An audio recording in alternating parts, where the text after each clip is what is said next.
Hi guys, it's Mitch here. Welcome back to my channel. Today's video, I wanted to share with you my Cattleya Janice Evans Sweet 16, which is in full bloom at the moment. This is a beautiful bifoliate Cataleya hybrid.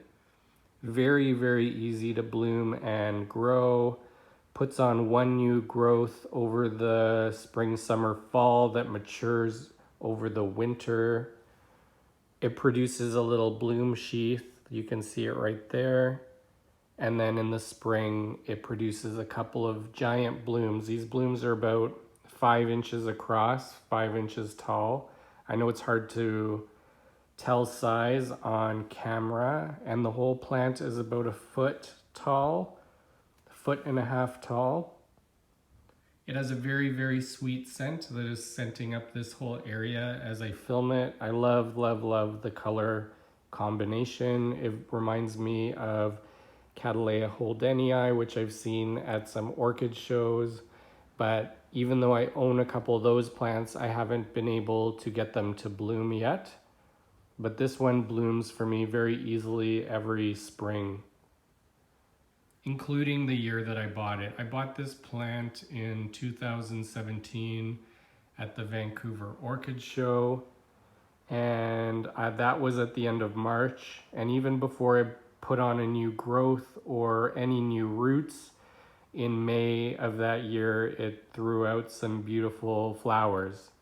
So right away, I really love this plant. They're highly scented, nice color combo, very, very no fuss plant.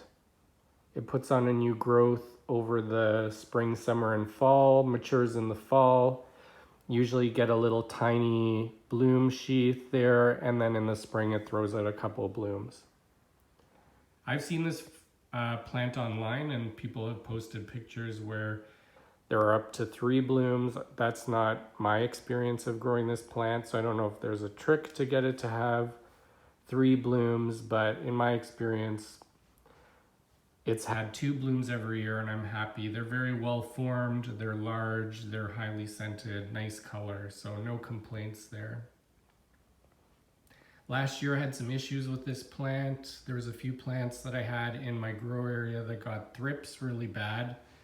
I don't know if you've ever experienced thrips, but they're horrible little insects that once they get on your plant and you notice them specifically because they're so small, when they start eating away at your blooms. So what they do is they kind of chew around the edge of the bloom and go all in and eat out all the middle layer of the petals, and it starts to look really papery and old, and the bloom dries really quickly. Not only are they horrible because they destroy the blooms, but you know, as they go from plant to plant, they can spread viruses and diseases. So they're very tricky to get rid of because they have a life cycle. Part of their life cycle is in the soil or substrate, and part of it is on the plant itself where they feed. They're very hard to treat because a lot of normal insecticides, they're soap-based sprays that you need to really spray on the insect itself for it to kill the insect. But what I found was really effective with thrips is neem oil. I don't know if you guys have ever heard of neem oil, but they used to sell it everywhere as an insecticide. And in the last few years, it's kind of disappeared. I don't know if they sell it anymore. I can't find it anywhere. But you can find it online as a beauty product or just the plain oil. And what I do is mix it with a bit of dishwashing detergent and water and spray it on the plant. And the best part about neem oil is that unlike the soap-based insecticides that once they evaporate, they don't really kill the insects anymore. So you have to continually spray like once a week, once every couple of days to treat the problem. Neem oil leaves a little residue over all the leaves and plant parts. And so as the insects come up and they feed, they encounter neem oil, it makes them sick and die, but it also really disrupts their ability to reproduce, so there's no new insects coming. So I find with neem oil, usually 1 or 2 sprays and the plant is good. So this plant this year, the blooms formed really nicely and no thrips So yay. Thrips are also awful because they, as the blooms are forming, they're sucking on the juice of the buds. You know how buds sometimes with orchids have little bits of sap and stuff?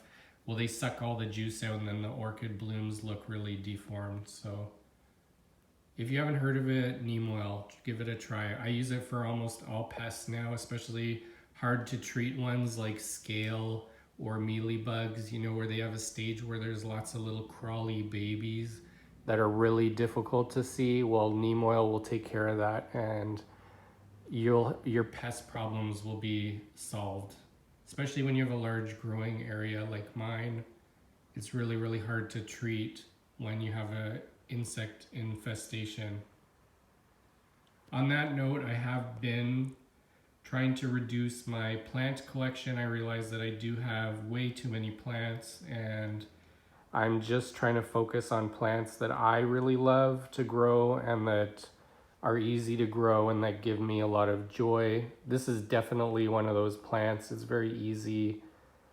I love the shape of the plant. Everything about this plant I love. It has all the features that I like. It's a good size, blooms are large, they're scented, nice color combination, easy to bloom, easy to grow, no fuss. So this is a definite keeper. Anyway, I hope you like this video. This is a really beautiful plant. If you do see it around, I highly recommend it. It's a very easy orchid hybrid to bring home and grow. I hope you learned a little something about treating horrible pests that may affect your flowers or plants, especially thrips because they're horrible.